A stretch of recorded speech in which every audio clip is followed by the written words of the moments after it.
ಎಲ್ರಿಗೂ ನಮಸ್ಕಾರ. ಮ್ಯಾಮ್ ಸ್ನೇಹಿತಿಗೆ ನಿಮ್ಮೆಲ್ಲರಿಗೂ ಸ್ವಾಗತ. It's been so long. I couldn't upload videos due to my personal issues and some health issues. But this is the right time.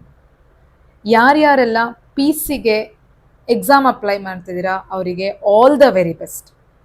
ಯಾಕಂದರೆ after so many years of waiting ಇವಾಗೊಂದು opportunity ಸಿಕ್ಕಿದೆ exam ಬರೆಯುವಂತಹದ್ದು. ದಯವಿಟ್ಟು ಈ ಒಂದು ಅಪಾರ್ಚುನಿಟಿನ ಎಲ್ಲರೂ ಸರಿಯಾಗಿ ಉಪಯೋಗಿಸ್ಕೊಳ್ಳಿ. Then second thing, ಇನ್ನು ಕೇವಲ 50 ಡೇಸ್ ಉಳಿದಿದೆ. 50 ಡೇಸ್ ಫಾರ್ ಎಕ್ಸಾಮ್ಸ್. ಈ ಒಂದು 50 ದಿನಗಳಲ್ಲಿ ನೀವು ಹೇಗೆ ಓದಬೇಕು ಇಂಪಾರ್ಟೆಂಟ್. ನನ್ನ ಕೈಲಿ ಆಗುತ್ತಾ ಅನ್ನುವಂತಹ ಕ್ವಶನ್ಸು ಈ ಮೂಮೆಂಟಲ್ಲಿ ನಿಮಗೆ ಬರಬಾರ್ದು. ಯಾಕಂದರೆ ಇರೋದು ಕೇವಲ 50 ದಿನಗಳು ಮಾತ್ರ. ಮತ್ತು ಇನ್ನೊಂದು KE ಅವರು ಎಕ್ಸಾಮ್ಸ್ ನಡೆಸ್ತಿದ್ದಾರೆ. ಸೊ KE ಅವ್ರದ್ದೆಲ್ಲ ನಿಮಗೆ ಟೈಮ್ ಟೇಬಲ್ ಗೊತ್ತೇ ಇದೆ. They will not change the time table, they will not postpone the exam, they will not cancel the exams, they will do transparent. So ಇದು ನಿಮಗೆ ವೆರಿ ಇಂಪಾರ್ಟೆಂಟ್. KE ಮಾಡ್ತಿರುವಂತಹ exam.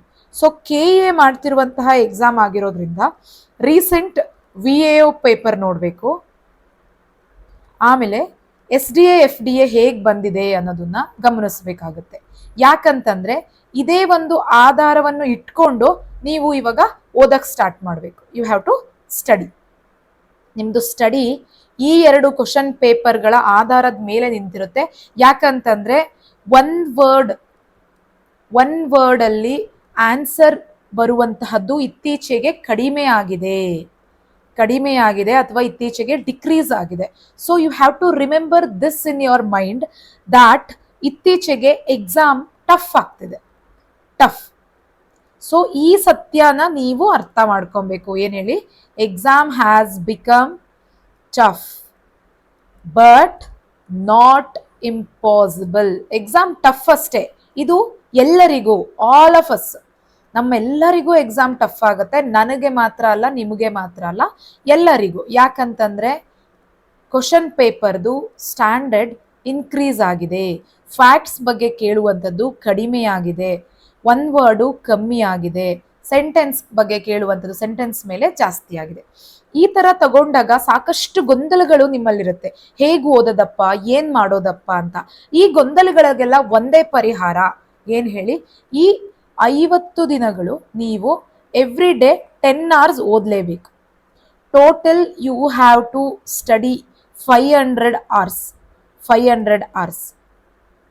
ಪ್ರತಿಯೊಂದು subject 1 reading plus 1 revision plus PYQ ಇಷ್ಟು ನೀವು ಮಾಡಲೇಬೇಕು. ಅದ್ರ ಜೊತೆಗೆ ಕರೆಂಟಾಗಿ ನಡೆದಂತಹ KE ಎಕ್ಸಾಮ್ಸ್ದು ಪ್ಯಾಟ್ರನ್. ಈ ಒಂದು ಪ್ಯಾಟ್ರನ್ ಮೇಲೆ ನಾವು ಪ್ರತಿಯೊಂದು ಸಬ್ಜೆಕ್ಟ್ಸನ್ನು ಕೂಡ ಓದಬೇಕು. 1 ರೀಡಿಂಗು, 1 ರಿವಿಷನ್, ಅದ್ರ ಜೊತೆಗೆ ಪ್ರೀವಿಯಸ್ ಇಯರ್ ಕ್ವಶನ್ ಪೇಪರ್. ನಾನು ಎಷ್ಟರ ಮಟ್ಟಿಗೆ ಒಂದು ಕಾನ್ಸೆಪ್ಟ್ನ ಅರ್ಥ ಮಾಡ್ಕೊಂಡಿದ್ದೀನಿ ಅನ್ನುವಂತಹ ಒಂದು ವ್ಯಾಲಿಡೇಷನ್, ನಾವು ವ್ಯಾಲಿಡೇಷನ್ನ ಮಾಡ್ಕೊಬೇಕಾಗತ್ತೆ. ಸೊ ಮೊದಲನೇದಾಗಿ ವಿಲ್ ಸ್ಟಾರ್ಟ್. ಹೇಗೆ ನಾವು ಈಗ 500 hours ಅಂತ ಹೇಳಿದೆ. ಪ್ರತಿದಿನ ಒಂದು ಸಬ್ಜೆಕ್ಟ್ ಅಥವಾ 2 ಸಬ್ಜೆಕ್ಟ್ಗೆ ಹೇಗೆ ಟೈಮ್ ಕೊಡಬೇಕು ಅನ್ನುವಂಥದ್ದು ನಿಮಗೆ ಬಹಳ ಇಂಪಾರ್ಟೆಂಟ್ ಆಗುತ್ತೆ. ಮೇನ್ಲಿ ಪಾಲಿಟಿ, ಎಕಾನಮಿ, ಹಿಸ್ಟ್ರಿ, ಆಮೇಲೆ science and tech, geography, environment, current affair, mental ability. ಇಷ್ಟು ಸಬ್ಜೆಕ್ಟ್ಸ್ನ ನಿಮಗೆ ಎಕ್ಸಾಮಲ್ಲಿ ಕೇಳ್ತಾರೆ. Mental ability 10 to 12 question fix. So ನೀವೇನು ಮಾಡ್ತೀರಾ ಅಂದರೆ 500 hours ಎವ್ರಿ ಡೇ ಅಂದರೆ 50 ಡೇಸಲ್ಲಿ ನೀವು ದಿನಾ-ಪ್ರತಿ 1 ಗಂಟೆ ಇದಕ್ಕೆ ಕೊಡಲೇಬೇಕು. 1 ಗಂಟೆ ಪ್ರತಿದಿನ 1 ಗಂಟೆ ಅಂದರೆ 50 hours ಮೆಂಟಲ್ ಎಬಿಲಿಟಿಗೆ ನೀವು ಕೊಡಲೇಬೇಕು. 50 hours ವಿತೌಟ್ ಫೇಲ್. ಪ್ರತಿದಿನ mental ability every day 1 hour ಅಂದರೆ 50 ದಿನಗಳಲ್ಲಿ 50 hours ವಿತೌಟ್ ಫೇಲ್. ಇಲ್ಲಿ ನೀವು ಈ 50 hours ಕೊಟ್ಟಿಲ್ಲ ಅಂದ್ರೆ ನಿಮ್ಗೆ ಔಟ್ ಆಫ್ ಔಟ್ ಸ್ಕೋರ್ ಮಾಡೋಕ್ ಆಗೋದೇ ಇಲ್ಲ. ಯಾಕಂತಂದ್ರೆ this is very important for to clear the exam. ಯಾಕಂತಂದ್ರೆ ತುಂಬಾ ಜನ ಮೆಂಟಲ್ ಎಬಿಲಿಟಿನ ಸ್ಕಿಪ್ ಮಾಡಿ PC ಎಕ್ಸಾಮ್ಸ್ನ ಕ್ಲಿಯರ್ ಮಾಡಿಲ್ಲ. So mental ability is very important. ಪ್ರತಿದಿನ 1 ಗಂಟೆ ಮೆಂಟಲ್ ಎಬಿಲಿಟಿಗೆ. So total 50 hours. ಅದಾದ ನಂತರ ಬರುವಂತದ್ದು ಕರೆಂಟ್ ಅಫೇರ್. ದಿನನಿತ್ಯ ಏನಾಗ್ತಿದೆ ಏನ್ ಆಗುತ್ತೆ ಅನ್ನುವಂಥದ್ರ ಬಗ್ಗೆ ಒಬ್ಬ ಪೊಲೀಸ್ ಆದಂತವನಿಗೆ ಗೊತ್ತಿರಬೇಕಾಗತ್ತೆ. ಸೊ ಹಾಗಾಗಿ current affair is also very important for a police constable exam ಆಗಿರ್ಬೋದು ಅಥವಾ ಯಾವುದೇ ರೀತಿಯಾದಂತಹ ಒಂದು ಗೌರ್ಮೆಂಟ್ ಅಫಿಷಿಯಲ್ಗೆ ಇದು ತುಂಬಾ ಇಂಪಾರ್ಟೆಂಟ್. ಸೊ ನಿಮಗೆ 1.5 ಗಂಟೆ ಡೈಲಿ 1.5 hours. ಸೊ ಅಂದ್ರೆ 50 ದಿನಗಳಲ್ಲಿ 75 ಗಂಟೆಗಳ ಕಾಲ ನೀವು ಕರೆಂಟ್ ಅಫೇರ್ಸ್ ಓದಲೇಬೇಕು, ಡೈಲಿ 1.5 ಗಂಟೆ. ಸೊ 2.5 hours ಎವ್ರಿ ಡೇ ಹೋಯ್ತು. ಅದಾದ ನಂತರ ಕೆಲವರು PYQ ಮಾಡ್ತಾರೆ ಅಥವಾ ಕೆಲವರು ಟೆಸ್ಟ್ ಸಿರೀಸ್ ತಗೊಳ್ತಾರೆ. Do whatever you wish to. ಇದಕ್ಕೆ 1 hour ಕೊಡಿ. ಕ್ವಶನ್ ಪೇಪರ್ ಬಿಡಿಸೋದು ಓದುವಷ್ಟೇ ಈಕ್ವಲಿ ಇಂಪಾರ್ಟೆಂಟ್. ಸೊ ಇಲ್ಲೂ ಕೂಡ ನಿಮಗೆ 50 hours ಆಯಿತು. ಟೋಟಲ್ ಔಟ್ ಆಫ್ 500 hours ಅಲ್ಲಿ ನೀವು ಈಗ 175 hours ಅಲ್ಲಿ ಏನೇನು ಓದ್ತಿದ್ದೀರಾ ಅಂದ್ರೆ mental ability, current affair and PYQ. ಇದನ್ನ ನಾನು ಯಾಕೆ ಸ್ಟ್ರೆಸ್ ಮಾಡಿ ಹೇಳ್ತಿದ್ದೀನಿ ಅಂದ್ರೆ ಯಾರೆಲ್ಲ ಸೀರಿಯಸ್ ಆಸ್ಪರೆಂಟ್ ಇರ್ತೀರಾ ಇವರೆಲ್ಲರೂ ಕೂಡ ಈಗಾಗ್ಲೇ 1 ರಿಂದ 2 ಸಲ ಸಬ್ಜೆಕ್ಟ್ಸ್ ನ ಮುಗಿಸಿರ್ತೀರಾ. ನಿಮಗೆ ಈಗ ಬೇಕಾಗಿರುವಂತದ್ದು ಕೇವಲ ರಿವಿಷನ್. ಔಟ್ ಆಫ್ 500 hours ಅಲ್ಲಿ ನಾವೀಗ 175 hours ನ ತೆಗೆದ್ರೆ ನಿಮಗೆ ಉಳಿದಿರುವಂತಹದ್ದು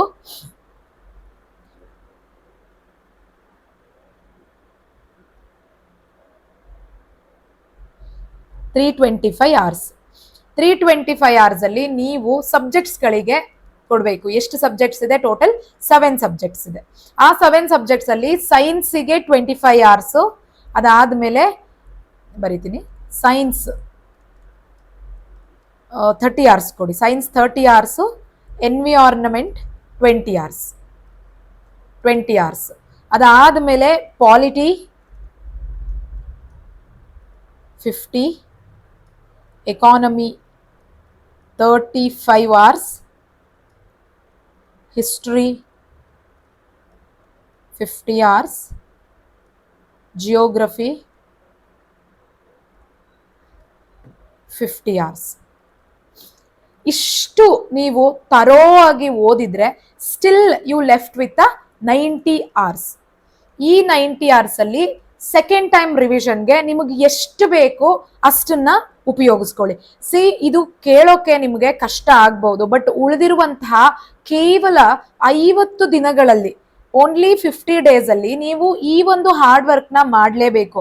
50 ದಿನಗಳಲ್ಲಿ 10 ಗಂಟೆಗಳ ಕಾಲ ನೀವು ಸತತವಾಗಿ ಪ್ರಯತ್ನ ಪಟ್ರೆ no one can stop you become a PC. So trust me in this. ಈ ಒಂದು ಟೈಮ್ ಟೇಬಲ್ ನ ನೀವು ನಿಮಗ್ ಬೇಕಾದಂಗೆ ಮಾಡಿಫೈ ಮಾಡ್ಕೊಳ್ಳಿ. ದಯವಿಟ್ಟು ಕೇಳಿ, ಇದು ವರ್ಕೌಟ್ ಆಗುತ್ತೆ. ಯಾಕಂತಂದ್ರೆ ನಾವು ಈಗಾಗಲೇ ಕಲ್ಕಿ ಪ್ರೋಗ್ರಾಮ್ ಅಲ್ಲಿ 100 days ಅಲ್ಲಿ 2 ರಿವಿಷನ್ಸ್ ಮಾಡಿ ಟೆಸ್ಟ್ ಸಿರೀಸ್ ಕಂಪ್ಲೀಟ್ ಮಾಡಿದೀವಿ. ಯಾವುದೇ ಆದಂತಹ ಒಂದು ಎಕ್ಸಾಮ್ ಇಲ್ಲದೆ ಇದ್ರು ಕೂಡ ಸ್ಟೂಡೆಂಟು ಸಿಲೆಬಸ್ ನ ಕಂಪ್ಲೀಟ್ ಮಾಡಿದ್ರು.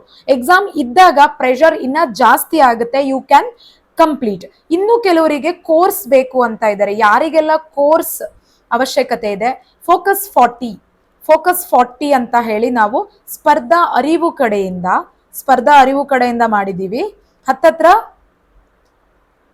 250 hours ಕ್ಲಾಸಸ್ ಇದೆ. ನೀವು 1.5 ಸ್ಪೀಡ್ ಅಥವಾ 2 ಸ್ಪೀಡ್ ಅಲ್ಲಿ ಕೇಳಿದ್ರೆ 150 hours ಅಲ್ಲಿ ಮುಗಿಸ್ಕೊಬಹುದು.